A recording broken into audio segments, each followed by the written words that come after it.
खासदार डॉक्टर अमोल कोल्हे यांनी चोर सोडून सन्याशाला फाशी दिली जात असल्याचं म्हणत निकृष्ट अन्न पुरवणारे कंत्राटदार आणि त्यांना पाठीशी घालणारे भ्रष्ट सरकारी अधिकारी यांच्यावर थेट निशाणा साधलाय। निकृष्ट अन्नाचा दर्जा तपासण्याऐवजी आणि दोषी कंत्राटदारांवर कारवाई करण्याऐवजी सत्य समोर आणणाऱ्या अंगणवाडी सेविका देवयानी पारधी यांचं तातडीने निलंबन करणाऱ्या प्रशासनावर अमोल कोल्हे यांनी कडक शब्दात ताशेरे ओढलेत। पाहूया अमोल कोल्हे काय म्हणत आहेत। आंबेगाव तालुक्यातल्या एका अंगणवाडी सेविकेने रेश्मा पारधी यांनी शालेय पोषण आहाराच्या संदर्भामध्ये एक व्हिडिओ सोशल मीडियावर पोस्ट केला आणि त्यांनी सोशल मीडियावर हा व्हिडिओ पोस्ट केला म्हणून त्यांच्यावर निलंबनाची कारवाई करण्यात आली। खरं तर ही निलंबनाची कारवाई निषेधार्ह आहे।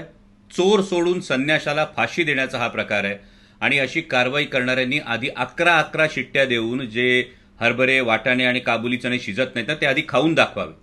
म्हणजे कदाचित कागदी घोड्यांच्या मते, कागदपत्रांच्या मते या अंगणवाडी सेविकेचा, या भगिनीचा मार्ग चुकला असेल, पण तिचा हेतू काय होता हा जास्त महत्त्वाचा आहे। या संपूर्ण शालेय पोषण आहाराची खरेदी राज्य स्तरावर केली जाते आणि त्यामुळं या भगिनीवर कारवाई करण्याआधी हे जे कोणी ठेकेदार आहेत, हे जे कोणी पुरवठादार, कंत्राटदार आहेत, ते पुरवठादार, कंत्राटदार आणि या शालेय पोषण आहाराच्या साहित्याच्या गुणवत्तेची तपासणी करणारे अधिकारी यांच्यावर आधी कारवाई करण्यात यावी अशी मी माननीय मुख्यमंत्री महोदयांना विनंती करतो। आणि मग त्यानंतर हे जे काही शिस्तभंग आणि इतर जे कागदी घोडे आहेत हे त्यानंतर नाचवावेत अशी माझी कळकळीची विनंती आहे। कारण काल सुद्धा जुन्नर तालुक्यामध्ये काळवाडी इथल्या शाळेच्या पोषण आहाराच्या संदर्भात तक्रारी होत्या। शालेय शिक्षण समितीची बैठक सुरू होती आणि जेव्हा माल सप्लाय करणारा टेम्पो तिथे आला तेव्हा ग्रामस्थांनी या टेम्पोतल्या साहित्याची तपासणी केली।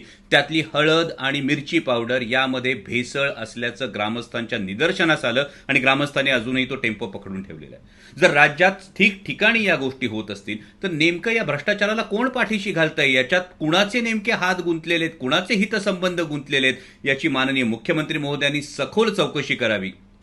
कारण जर देशाच्या भविष्याशी, या लेकरांच्या आरोग्याशी खेळून 4 पैसे काळ्या मार्गाने कमवण्याचा जर या ठेकेदारांचा किंवा यामध्ये जे गुणवत्ता तपासणारे अधिकारी आहेत त्यांचं दुर्लक्ष होत असेल तर माणूस म्हणून घ्यायला आपण कितपत पात्र आहोत याचा विचार करण्याची गरज आलेली आहे। या भगिनीच्या पाठीशी आम्ही ठामपणे उभे आहोत, त्यामुळे तिच्यावरची निलंबनाची कारवाई मागे घेऊन उलट तिचा सत्कार करण्यात यावा, कारण तिने एवढ्या मोठ्या भ्रष्टाचाराला वाचा फोडलेली आहे। आणि जर या पद्धतीनं आवाज उठवणाऱ्यांचा आवाज दडपण्याचा प्रयत्न झाला तर मग या विषयात सुद्धा आंदोलनाचा पवित्रा घ्यावा लागेल।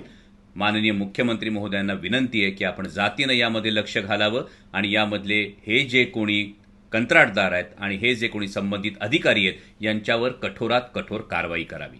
धन्यवाद। नवनवीन घडामोडी पाहण्यासाठी स्टार महाराष्ट्र न्यूजला सबस्क्राईब करा आणि ताज्या बातम्यांचे अपडेट मिळवण्यासाठी बेल आयकॉनला प्रेस करा आणि परिपूर्ण बातमीबरोबर रहा, इतरांपेक्षा एक पाऊल पुढे।